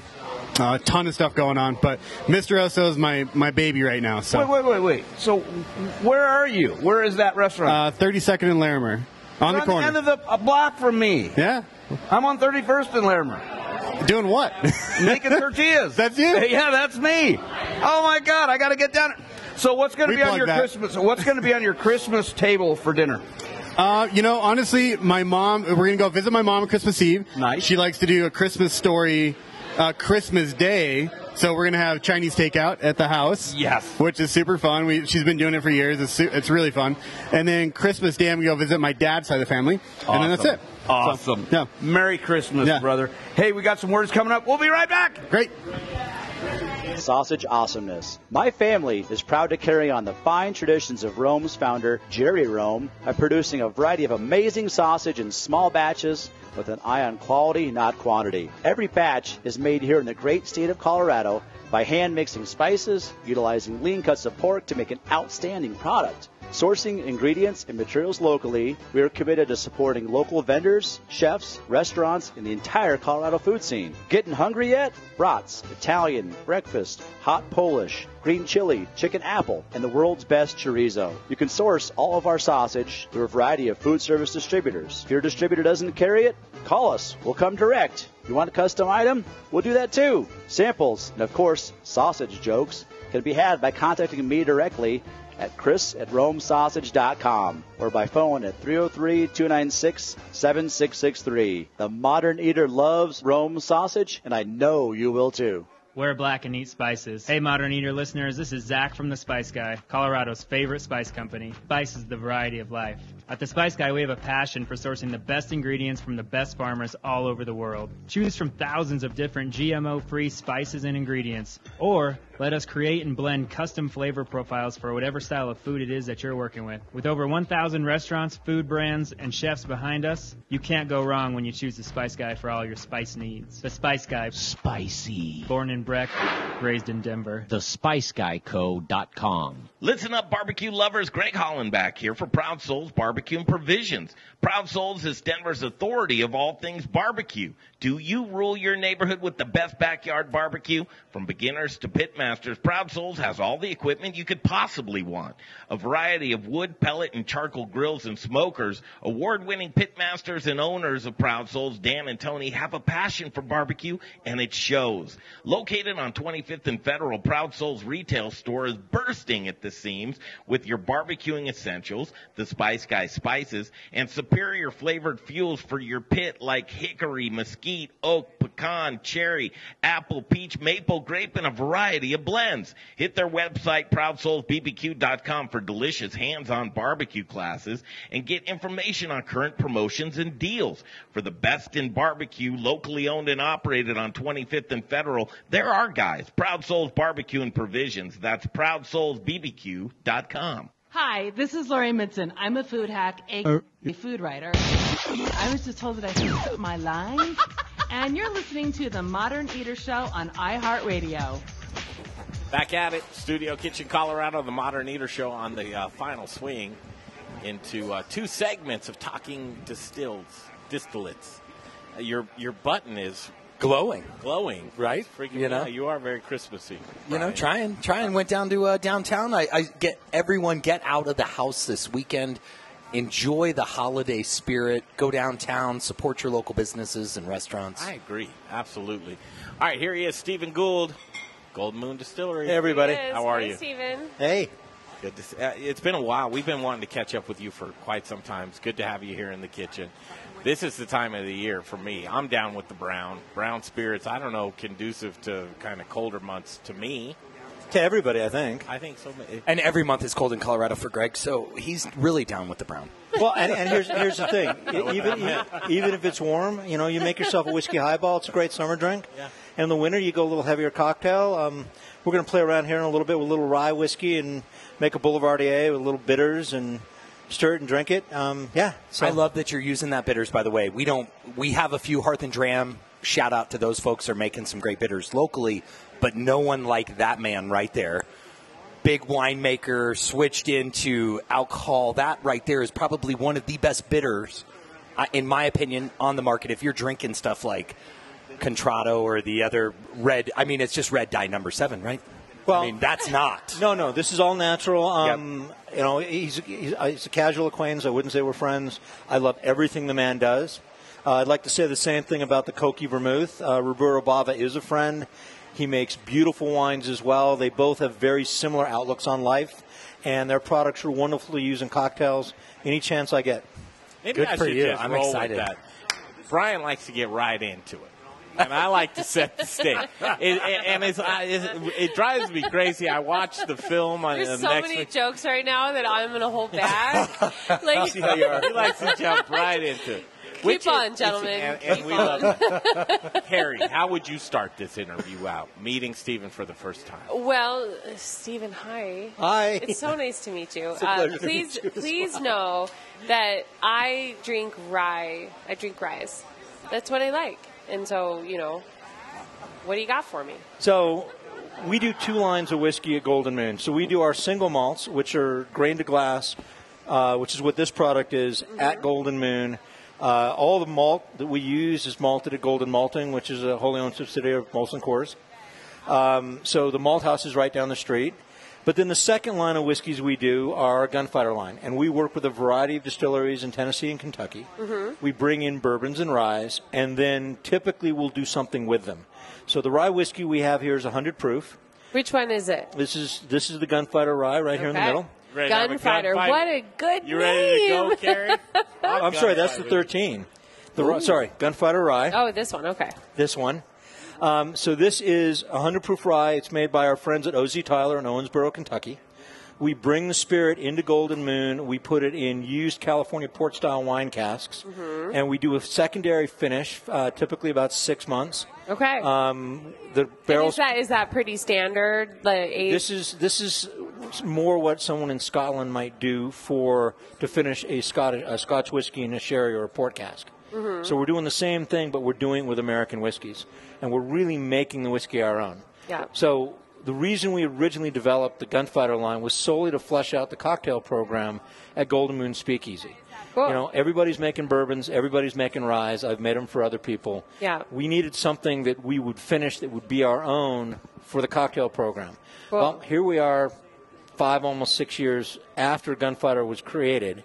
And why Gunfighter? Can you tell us about your name? Oh, you already heard this story, didn't you? No. Okay, so I wanted something that honored the Wild West. I mean, we're in the Wild West.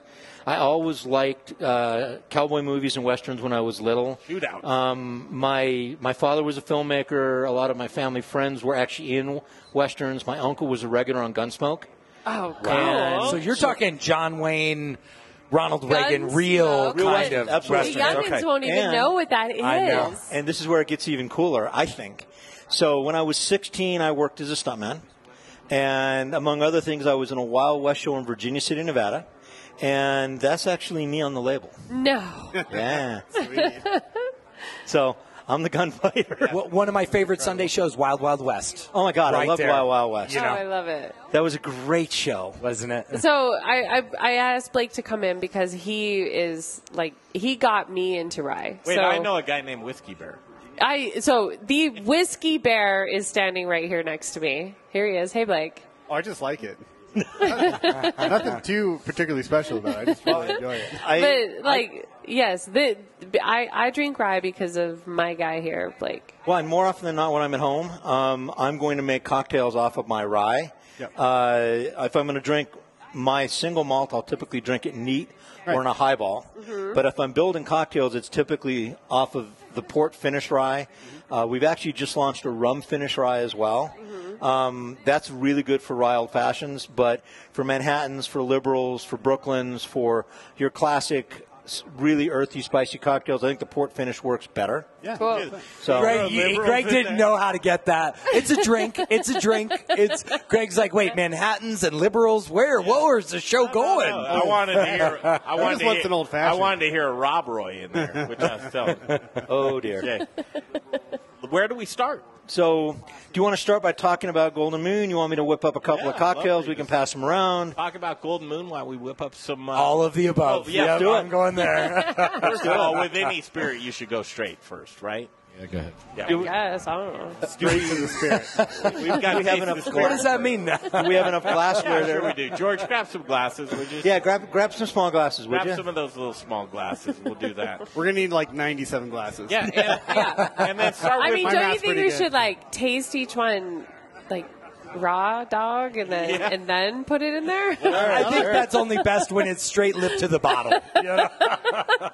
Touche. Pass it around, guys. Cut that clip out. All right, so we're going to use this glassware. Now, these actually, the glassware actually has my friend Michael's Distillery's name on it. So, 291. Shout out to 291. But why don't we start with a little single malt? Yeah. We had some of that in the cupboard not too long ago. We polished it off, though. Now we're going to drink this Rob. But I'm interested in trying this because of the fact single malt coming out of Colorado. That's somewhat of a big deal, I would think. I'd like to think so. Here we go. All right. Hang on, wait for me. It doesn't we're mean not, anything we're not if you don't shooting this here. If We're you gonna- don't make eyes, it doesn't mean anything. It's bad luck. How do you? So Blake, you drink your whiskey, you just put it down, huh?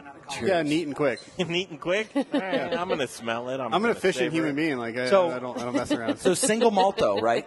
So single malt. How long is this age? So this is very, very young. This is between This is- 4 and 8 months old. Wow. Okay. We're using small New American oak barrels, number 3 char. We use a totally atypical method of mashing, sort of an upside down Scottish mash. So it's different than most whiskey makers. We use a proprietary strain of yeast that I believe captures a much higher malty character. Rather than using distiller's malt, we use a brewer's malt. It's Coors malt.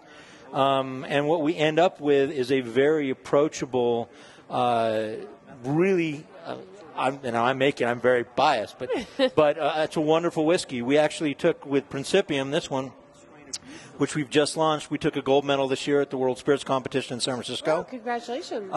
With one of our other single malts, we took a double gold 2 years ago.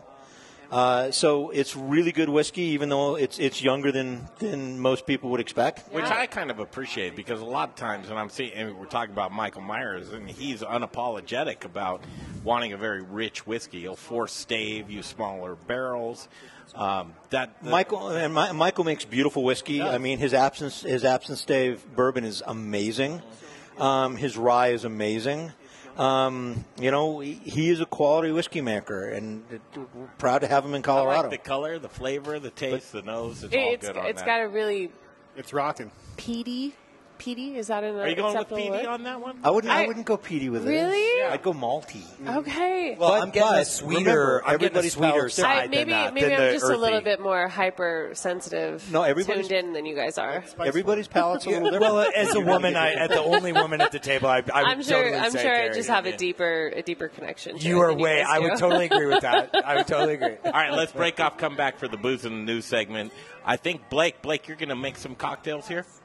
Along with Steve? He's ready. Are you going to make some cocktails? Can we time him? We're going to make them together. Yeah, we're going to make them together. All right, cocktail time up next. All right, we got some big cubes. We got some ice. We got some garnish. We got to stir. We got to stir. We can measure it. We can measure it. We're done. And we got a house party. Doctor, we have the tools. Okay, Little Rich, you're locked and loaded. Who are you with over there in the Little Rich corner? He's all by himself. Little Rich in the Little Rich corner. Carrie Baird fell in love with the Little Rich I love it. Do you want me to come? Here we go. Final segment coming up next. We'll break away, come back. Booze in the News is next right here on the Modern Eater Show on iHeartRadio. Thanks. So we're in the final approach. We're putting the seat backs up, the tray tables up. Thank you for coming. This is incredible. It's so fun. Thanks for having me. Yeah, we got to have you back more often. This twice a year is not enough. Saturday nights are hard for work and Yes, Jeff. yes. However, it's fun, and I promise to make more time. Awesome. Well, I tell you, I want to spend a few seconds, maybe 30 seconds, thanking everyone for, Merry Christmas, thanking them, thanking our sponsors. We've got our walls of sponsors that have obviously shown their commitment to making the industry better.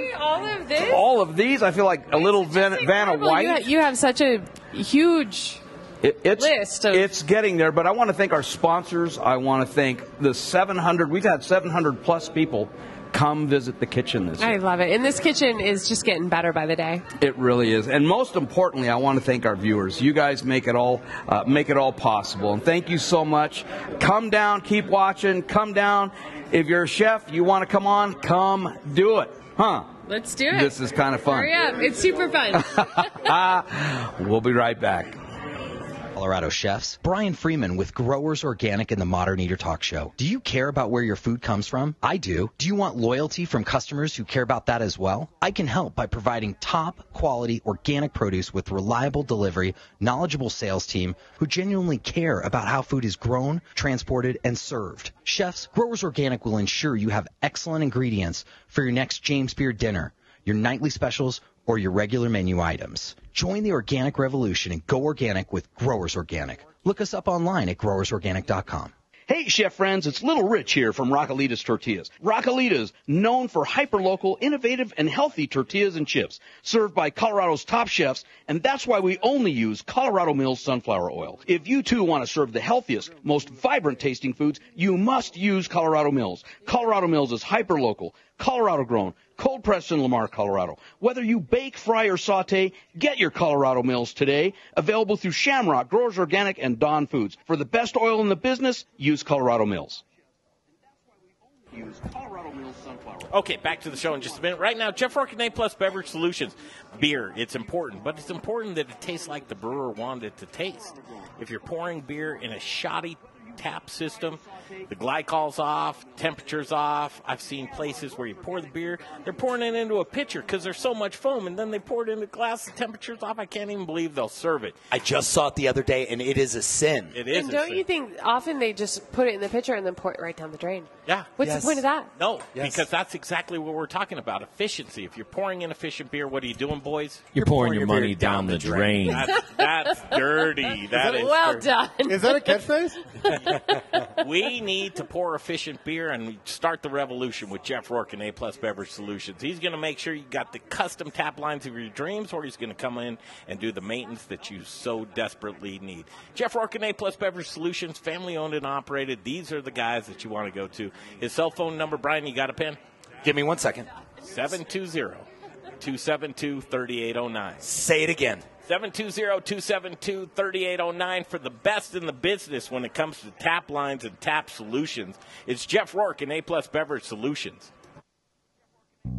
Now Now it's time for the Modern Eaters Booze in the News segment. I like my beer cold, my meat grilled, and my entertainment explosive. All we need is a chair and a cooler beer. Here's your booze news. I got to clear the deck for Booze in the News. All the booze news you can use right here on the Modern Eater Show on iHeartRadio. Continuing on with Stephen Gould. Here it is. Well, wait. Before we do, I got to tell you that single malt, Stephen, tasted that during the break. Right here, man. Even though it was young, it was still way up here. To me, that would be an everyday. I mean, I hate to say that. You know, we just proves that I'm an alcoholic, but it's okay. I called it Just don't tell your mom. Before 5, Brian? Or yeah, I have to. There's days, I think if it's after 11, you're okay. To me, that's in every morning. Morning's different to a lot of people, All right, Golden Moon, let's continue. We're going to make some cocktails. Carrie Baird, Blake Edmunds here with us, Stephen Gould. We talked about what we thought we wanted to make, and we all agreed it needs to be a rye whiskey cocktail. One of my favorite rye whiskey cocktails, one of their favorite rye whiskey cocktails is the Boulevardier. So the Boulevardier is basically a whiskey Negroni. So a Negroni, as most people know, is equal parts of sweet vermouth, a red bitters like Contratto or that other one, and gin. A Boulevardier is the same exact cocktail, except it's equal parts of... Where is it on the tree? Can you tell me where it is? Oh, dear. He's got the Campari. Yeah, we'll cover that. Or did you unbutton it slow? Because I wasn't looking at you. That's funny. They make a great product. Not throwing darts at anybody. They make a great product. What are you doing to me right now? So focus. Well, but I think this is interesting, folks, because I'll tell you, I don't back up. drink that vermouth. Usually I put it in a glass and throw it out. So, you're right, Carrie. Vermouth is an amazing substance. All vermouths are different, so you really need to be selective about what vermouth you're using for what cocktail. It's every one of these is made differently, and any sweet vermouth will work for either a Negroni or a Boulevardier.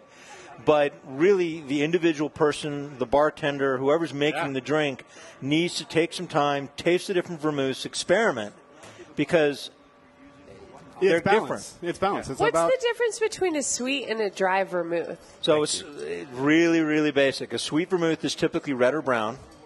It's going to be very complex as far as its botanical makeup. It's almost to the point where it's an Amaro, but not quite. And that's a sweet. Where a dry vermouth is going to be much more one-dimensional. What is vermouth made of? Like, what's the base? So the base is wine. Because it does have alcohol in it. It does have alcohol. Typically, a vermouth is going to be about 16%, some as high as 22, 23%. Okay. And it's an aromatized wine. So it's a wine that is made with botanicals. Okay. And historically, they were medicine. So what you're doing with this type of vermouth, and this is the style that comes from the area around Torino in Italy. God, making a mess. Look at you. Geez. Well, he took it down like a chicken, man. So most Americans are familiar with dry vermouth, and dry vermouth, it's got a place. It's very good with vodka or gin. I would never use it with whiskey. If you're going to make a whiskey cocktail, you're going to want something that's going to stand up to the heavy brown spirit, and it's going to accentuate it. And so your sweeter vermouths, even some things that are vermouth-like that aren't vermouth, such as Punta Mess or some of your Amaros can be used. And I'm sorry to interrupt you real quick, but Blake, what are you doing with the rind here? You're like twisting it. Giving that some zest. There's a lot of essential oils in the rind. That's where all the aromatics. Tell me what you're doing when you. I'm squeezing the aromatics into the glass and rubbing it on the rim. Because you want that flavor of the orange. You want it on your lips. Yeah, and people wouldn't even know that he's actually getting a true oil out of that orange every time. I'm all the way over here and I can smell it. Yeah. So that's what you're doing. So how did you get the orange in that form? And you don't want me to give this back, right? There's no takebacks. No takebacks. It's GF, Brian. You're good. He's going to stab this orange very gently. I'm going to stab this orange. We're basically just going to take and we're going to cut the zest off the orange very carefully. And then what we're going to take is we want to squeeze it to express the oils, squeeze the oils out, okay? and then just put a little bit of that oil around and down the side of the glass so that when the person drinking the cocktail is drinking the cocktail, they get a little bit of the oil on their fingers, and they can smell it, and it triggers the smell receptors. Yeah. It's almost a little sexual. Is You what just he's twist doing. it. I'm getting a little turned on. I don't know. It's sensual. And do you Brian Freeman, ladies and gentlemen. taking it from Peach? So we got cocktails in front of us. I think we need to be drinking cocktails. Yes. When you're peeling the orange back, do you think about the rind because it's so bitter? Well, So are you trying to go as thin as possible, or are you like all in? To a degree. I don't want a whole lot of the pith because the pith can be bitter, but you're going to get a little bit of pith. But as you can see, when I've tried to slice this, I've left a lot of the pith behind. You don't want to go too deep. You certainly don't want to get So any of you're the pulp. shooting for just orange. I'm shooting for just orange. But I'm shooting for when true you zest. when you get the whites, it's okay too. There's a little white is okay, but you really don't want to the just dirty laundry. The whites. The whites. Blake, when do you know when you want to put a little bit of fire onto that zest, though? Yes. Wait. What's that? Yeah, I see people spark it. Different cocktails, when you want a little bit of that burnt, citrus zest, essential oil in there, you want to burn it. But like this is clean, it's simple. It's based off the Americano. Like they substituted the gin for the soda water, so it's it's a little higher proof, a little more alcohol, but it's like they want that clean finish. You don't want Explain that. what Americano is. You brought it up. Explain what that cocktail is. Campari, gin, and soda water. Correct? No, Campari, vermouth, and soda Vermouth and soda water, not gin. They substituted the gin to make the Negroni. Exactly. There you go. Do you need my shirt for a record? Pop the top, Greg. There are some basic white hairs popping in here. I can't read that far. Oh, my God. Fun stuff, man. And truly, this distillery, you've been on our radar for a long time. You're very held in high esteem in this distilling community. Thank you very much. Yeah, we got to get you back here, Stephen, because I was very impressed with what you did tonight. So thank you. It was my pleasure. Love to come back anytime. If you guys ever want to come out to the distillery or to the speakeasy or both, we'd love to have you out And tell there. us where it is, please. So the distillery is at 412 Violet Street in Golden, Colorado, right off of Colfax. We're open for tours 5 days a week. Call ahead or go online and make a reservation, please. And then our speakeasy, which is a cocktail lounge, is open 7 days a week from 4 p.m. till close, which is either 10 or 12. We will be open after midnight on New Year's. And we have live music 3 to 4 nights a week, 60-plus cocktails on the menu. Every single drop of alcohol we sell, we produce at Golden Moon. Nice. 111 Miners Alley, so directly behind the Windy Saddle Coffee Shop and adjacent to Miners Saloon. Now, if it's a speakeasy, I want to go through a back door or a hole in the ground or something. You know Do what? I need a secret Well, handshake? It's not. What's the deal? It's not the best marked. It's very discreet, but it's speakeasy light. You don't need reservations. You don't need a secret password. Walk in, make yourself at home, have a great cocktail. I have to thank you, Stephen Gould. There it is. Happy Everybody holidays. involved. Yeah, Carrie Baird, Blake Edmunds, everybody here tonight. Thank you so much. Happy holidays. Thanks for We'll having see you us. next week Merry Christmas. on the Modern Eater Show. Bye, guys. Bye. Thanks. Bye.